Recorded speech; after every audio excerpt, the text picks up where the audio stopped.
नमस्कार दोस्तों, युग तेवर पत्रिका के इस YouTube मंच पर मैं उत्कर्ष सिंह आज आपका एक बार फिर हार्दिक स्वागत और इस्तकबाल करता हूं। मित्रों, आज जिस किताब की हम चर्चा करेंगे, जिस किताब के बारे में आज हम बात करेंगे, वह एक आत्मकथा भी है, एक संस्मरण भी है और साथ ही साथ एक ऐतिहासिक दस्तावेज भी है। मित्रों, किताब का नाम है India from Curzon to Nehru and after और इसके लेखक हैं वरिष्ठ पत्रकार दुर्गादास। वीडियो थोड़ा लंबा हो सकता है, पर शुरू करने से पहले मैं आपसे एक सवाल पूछना चाहता हूं। हम अक्सर इतिहास को महापुरुषों की कहानी के रूप में पढ़ा करते हैं। जहां गांधी सर्वज्ञ हैं, तो नेहरू दूरदर्शी और पटेल अटल। लेकिन क्या आपने कभी सोचा कि ये लोग जब आपस में बात करते होंगे बिना कैमरे और भाषण के बिना, तो वे क्या कहते होंगे? क्या वे भी आपस में संदेह करते होंगे? क्या वे एक दूसरे से ईर्ष्या रखते होंगे? क्या उनमें भी कुछ कमजोरियां पाई जाती होंगी? यही वो जगह है जहां दुर्गादास की यह किताब असाधारण हो जाती है। सबसे पहले हम दुर्गादास कौन थे, इसके बारे में थोड़ी जानकारी लें। दुर्गादास का जन्म 1900 ईस्वी में पंजाब के और नामक गांव में हुआ था। 1920 में स्नातक करने के बाद वे एसोसिएट प्रेस ऑफ इंडिया से जुड़े और वहीं से उनका करियर शुरू हुआ। जल्द ही वे शिमला और दिल्ली में विशेष संवाददाता का कार्य करने लगे और चूंकि दोनों शहर राजनीतिक सत्ता के केंद्र थे, इसलिए दुर्गादास उन कमरों में पहुंच गए जहां इतिहास बनाया जा रहा था। एक तरफ लिन लिथगो और इरविन जैसे अंग्रेज वायसराय, तो दूसरी तरफ तिलक, गांधी, पटेल, नेहरू, जिन्ना, मौलाना आजाद और डॉक्टर अंबेडकर तथा सुभाष चंद्र बोस जैसे लोगों से इनका व्यक्तिगत राब्ता रहा था। दुर्गादास इन दोनों दुनियाओं में आते जाते रहे। दुर्गादास दूसरे गोलमेज सम्मेलन में गांधी जी के साथ इंग्लैंड गए और इसके बाद भी उन्होंने कई बार यूरोपीय देशों की यात्राएं भी की। इस दरमियान वे चर्चिल, एटली, सैमुअल होर जैसे वरिष्ठ इंग्लिश राजनेताओं से मिले। स्टेट्समैन, टाइम्स ऑफ इंडिया और हिंदुस्तान टाइम्स में उन्होंने काम किया। हिंदुस्तान टाइम्स के प्रधान संपादक पद से वे सेवानिवृत्त हुए। इसके बाद प्रेस क्लब ऑफ इंडिया की स्थापना में उन्होंने अत्यंत महत्वपूर्ण भूमिका निभाई। आजादी के बाद हर सुबह की चाय दुर्गादास मौलाना आजाद के साथ पिया करते थे, प्रधानमंत्री के निर्देश पर, ताकि सरकार की सोच से वाकिफ रहें और उसे जनता तक पहुंचाने का काम करें। यानी दुर्गादास महज एक पत्रकार ही नहीं थे, वे उस दौर के विश्वसनीय गवाह भी कहे जा सकते हैं। इस किताब में 1905 से लेकर 1968 तक के कालखंड को समेटा गया है, लगभग 500 पृष्ठों के अंतर्गत। इस पूरी किताब को पढ़ते हुए एक प्रश्न बार बार उठता है, क्या भारत की आजादी की लड़ाई और उसके बाद का शासन संस्थाओं द्वारा चलाया जा रहा था अथवा व्यक्तित्वों द्वारा? और इसका उत्तर जितना असहज है उतना ही जरूरी भी। आइए कुछ प्रसंगों से देखें। जिस प्रसंग की मैं सर्वप्रथम चर्चा करूंगा वह लोकमान्य तिलक के जीवन से संबंधित। समय है दिसंबर 1919। स्थान कांग्रेस का अमृतसर अधिवेशन। खास बात यह है कि यह अधिवेशन लोकमान्य तिलक के जीवन का अंतिम कांग्रेस अधिवेशन था। इस दरमियान लेखक की उनसे मुलाकात होती। आपसी चर्चा में तिलक दुर्गादास से कहते हैं कि जालियांवाला बाग हत्याकांड के बाद से जनता विद्रोह से भर उठी और गांधी इस भावना के प्रतीक बन चुके। मोतीलाल नेहरू, CR दास या कोई भी नेता वैसी जन अपील नहीं रखता जैसी कि गांधी के पास। वे प्रतिभाशाली वकील एक दिन पछताएंगे, वे अपने कदम वापस खींचेंगे, लेकिन तब तक गांधी इतने शक्तिशाली हो चुके होंगे कि वे उन्हें चुनौती नहीं दे पाएंगे। ध्यान दीजिएगा कि तिलक द्वारा यह वक्तव्य 1919 में दिया गया था और इतिहास ने इसे अक्षरशः सच साबित कर। लेकिन यहाँ एक बात और है जो दुर्गादास नहीं कहते कि तिलक की भविष्यवाणी जितनी गांधी की महानता का प्रमाण देती है, उतना ही इस बात की ओर संकेत भी देती है कि उस वक्त भारतीय राजनीति व्यक्ति केंद्रित हो चुकी थी, जहां संगठन और विचारधारा से ऊपर एक व्यक्ति का करिश्मा चला गया था। यह प्रवृत्ति 1919 में भी थी और आज भी है। दूसरा प्रश्न, अगस्त 1920, जिस दिन खिलाफत आंदोलन की घोषणा हुई थी, उसी दिन तिलक की मृत्यु भी हुई। यह एक युग का अंत और दूसरे का आरंभ जैसा था। एक ही दिन गांधी की लोकप्रियता इस वक्त अपने चरम पर थी। जिन्ना जैसे संवैधानिक राजनीति के पैरोकार बेबस महसूस कर रहे थे। व्यक्तिगत बातचीत में जिन्ना ने लेखक से कहा, गांधी छद्म धार्मिक राजनीति कर रहे हैं, यह भीड़ का पागलपन। गांधी प्रतिक्रियावादी मुल्ला तत्वों को बढ़ावा दे रहे हैं जो भारतीय राष्ट्रवाद को अंततः कमजोर ही बनाएगा। राजनीति भद्र जनों का खेल। जब लेखक ने गांधी के सामने यह बात रखी तो उन्होंने उत्तर दिया, मेरी अभिव्यक्ति की शैली एकमात्र शैली है जिसे जनमानस समझ सकता है। मेरे आह्वान का उत्तर ग्रामीणों ने दिया क्योंकि वे शहरी लोगों की तुलना में ईश्वर के अधिक निकट। यहां मैं एक पल रुकना चाहता हूं।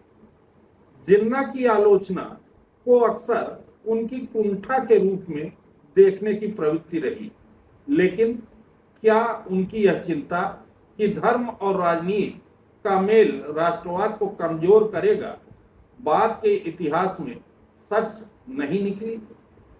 दुर्गादास इस पर चुप, और यह चुप्पी उनकी सीमा।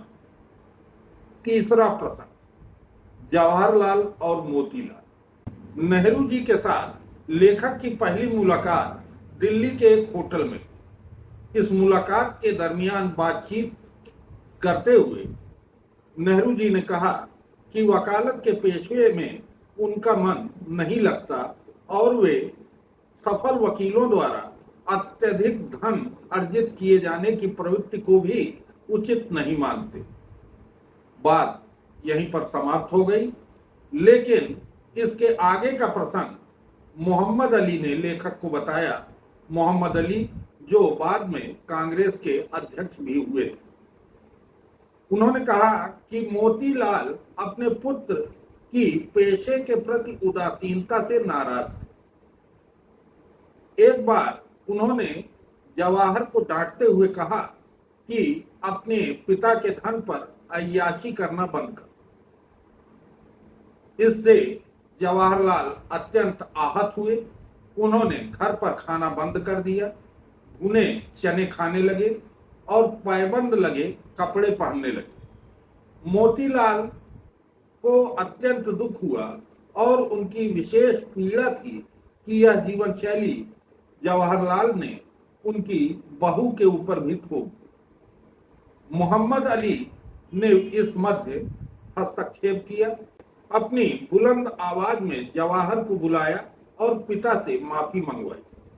बाद में गांधी जी ने नेहरू को सुझाव दिया कि वे किसी अखबार में या किसी संस्था में नौकरी कर ले अथवा एआईसीसी के सचिव के रूप में सार्वजनिक वेतन ले। यदि सार्वजनिक काम है तो पिता की निर्भरता में संकोच क्यों? यह प्रसंग छोटा लग सकता है, पर इसमें नेहरू के उस द्वंद्व की झलक है जो उनके पूरे जीवन में दिखाई देती है। एक तरफ विशेषाधिकार के में जन्म, तो दूसरी तरफ उससे मुक्ति की तड़प। चौथा प्रसंग, कैप्टन शाहनवाज खान का इनकार। आजाद हिंद फौज के मुकदमे के दौरान मोहम्मद अली जिन्ना ने मुस्लिम अधिकारी कैप्टन शाहनवाज खान के पास संदेश भेजा, खुद को अन्य लोगों से अलग कर लो, मैं तुम्हारा समर्थन करूंगा, तुम्हारा बचाव करूंगा। इस पर शाहनवाज ने दो टूक कहा, हम स्वतंत्रता संग्राम में कंधे से कंधा मिलाकर लड़े, हमारे नेतृत्व से प्रेरित होकर हमारे साथी शहीद हुए, हम साथ साथ जिएंगे या साथ साथ मरेंगे। जिन्ना उस एकजुटता में सांप्रदायिक दरार पैदा करना चाहते थे और वे विफल रहे। यह प्रसंग इसलिए महत्वपूर्ण है क्योंकि यह बताता है कि विभाजन कोई अपरिहार्य नियति नहीं थी, यह एक राजनीतिक परियोजना थी और इस परियोजना के खिलाफ उसका प्रतिरोध भी उपलब्ध था। पांचवा प्रश्न, पटेल बनाम नेहरू और गांधी का निर्णय। यह पुस्तक का सबसे विवादास्पद और सबसे दिलचस्प किस्सा कैबिनेट मिशन के बाद कांग्रेस अध्यक्ष चुने जाने का प्रश्न सामने आया। संगठन सरदार पटेल के साथ, लेकिन गांधी के हस्तक्षेप से नेहरू अध्यक्ष चुन लिए गए। लेखक ने गांधी से सीधे पूछा, वे सहज भाव से मान गए कि पटेल बेहतर वार्ताकार और संगठनकर्ता होते। फिर हंसे और बोले, जवाहर मेरे खेमे में एकमात्र अंग्रेज और आगे जवाहर दूसरे स्थान पर रहना स्वीकार नहीं करे। सरदार देश के भीतर सब संभाले। जवाहर और सरदार दोनों सरकारी गाड़ी में जुटे हुए दो बैलों के शरीक हैं। आचार्य कृपलानी ने बाद में लेखक को बताया कि नेहरू का नाम उन्होंने प्रस्तावित किया था, जिसके लिए सरदार ने मुझे कभी माफ नहीं किया। अब यहाँ मैं दुर्गादास से एक बुनियादी असहमति दर्ज कराना चाहूंगा। दुर्गादास इस पूरे प्रसंग को इस तरह प्रस्तुत करते हैं जैसे यह गांधी की भूल थी कि उन्होंने पटेल की जगह नेहरू को चुन लिया। यह एक पटेल पक्षधर दृष्टिकोण है जो पुस्तक में भी कई जगह झलकता है। लेकिन जरा विचार करें कि क्या नेहरू की विदेश नीति, गुट निरपेक्ष आंदोलन, 9 स्वतंत्र देशों के बीच भारत की भूमिका, ये सब किसी और से संभव हो पाते? पटेल की प्रतिभा असंदिग्ध, लेकिन दुर्गादास यह नहीं पूछते कि अंतर्राष्ट्रीय मंच पर 1947 के भारत को किस तरह के नेतृत्व की जरूरत थी। एकांगी तुलना इतिहास के साथ न्याय नहीं करती।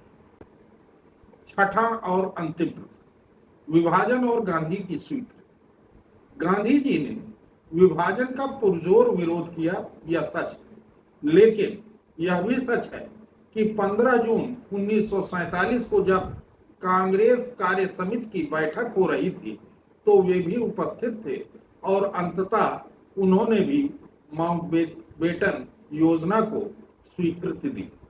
लेखक से उन्होंने कहा, इस समझौते में 3 पक्ष, कांग्रेस, अंग्रेज और मुस्लिम लीग। कांग्रेस ने आपकी ओर से हस्ताक्षर किए, आप उन्हें नकार सकते हैं, लेकिन तभी जब आप एक बड़ी क्रांति की शुरुआत कर सकें। मुझे नहीं लगता कि आप ऐसा कर सकते। लेखक लिखते हैं कि यदि श्रोताओं ने चिल्ला कर कहा होता कि वे गांधी के पीछे चलेंगे और विभाजन के खिलाफ हैं, तो शायद गांधी जी भी अपने निर्णय पर पुनर्विचार करते। यह वाक्य स्वयं में बहुत कुछ कह जाता है। गांधी जी की शक्ति जनता से आती थी और अंत में जनता की मानसिकता और उसकी थकान ने ही उनके हाथ भी बांध दिए। यह एक त्रासदी है और यही बात वह बात है जो इस किताब का पूरा सार दे देती। वह यह कि महानता भी अपने समय और समाज की सीमाओं से आबद्ध होती है और वह उन सीमाओं के भीतर ही काम कर सकती है। इस किताब को पढ़ते हुए एक बात और स्पष्ट होती कि दुर्गादास का जीवन यह साबित करता है कि एक ईमानदार पत्रकार केवल संवाददाता भर नहीं, वह राजनेताओं को निष्पक्ष सलाह दे सकता है, नेताओं के बीच पुल बना सकता है, विदेशों में देश का अनौपचारिक दूत बन सकता है। लेकिन यह बात भी बताना जरूरी है कि दुर्गादास ने यह भूमिका उस युग में निभाई जब पत्रकारों और सत्ता के बीच की दूरी अस्पष्ट थी। आज की पत्रकारिता के मानकों से देखें तो यह प्रॉक्सिमिटी भी एक नैतिक प्रश्न खड़ा करती है। क्या इतने करीब रहने से निष्पक्षता संभव है? दुर्गादास इस प्रश्न का उत्तर नहीं देते। इस प्रश्न का उत्तर हमें स्वयं ही खोजना होगा। अंत में एक बात और कहना चाहूंगा कि पत्रकार दुर्गादास सामान्यतः पटेल समर्थक और नेहरू की कुछ नीतियों के आलोचक माने जाते रहे। यह पक्षधरता पुस्तक में भी दिखाई देती और वे स्वयं इसे स्वीकार भी करते। बहुत से प्रसंग उनके व्यक्तिगत अनुभवों पर आधारित, इसलिए पाठक के तौर पर हमें उनका क्रॉस चेक कर लेना बहुत जरूरी। पर इन सीमाओं के बावजूद यह किताब अपरिहार्य, मस्ट रीड, क्योंकि यह आपको याद दिलाती है कि इतिहास देव मूर्तियों की कहानी भर नहीं, यह उन मनुष्यों की कहानी है जो महान थे, जो कमजोर थे और जो गलत भी साबित हुए और जिन्होंने फिर भी कुछ असाधारण किया। और यही दृष्टिकोण, मतलब मनुष्यता और महानता को दोनों को एक साथ देखने का दृष्टिकोण ही इतिहास के साथ वास्तविक न्याय कर पाता है। इसके साथ ही मैं आज की अपनी बात समाप्त करना चाहूंगा। मिलते हैं फिर किसी नए वीडियो में, किसी नई पुस्तक या प्रसंग के साथ। तब तक के लिए नमस्कार। आपका दिन शुभ।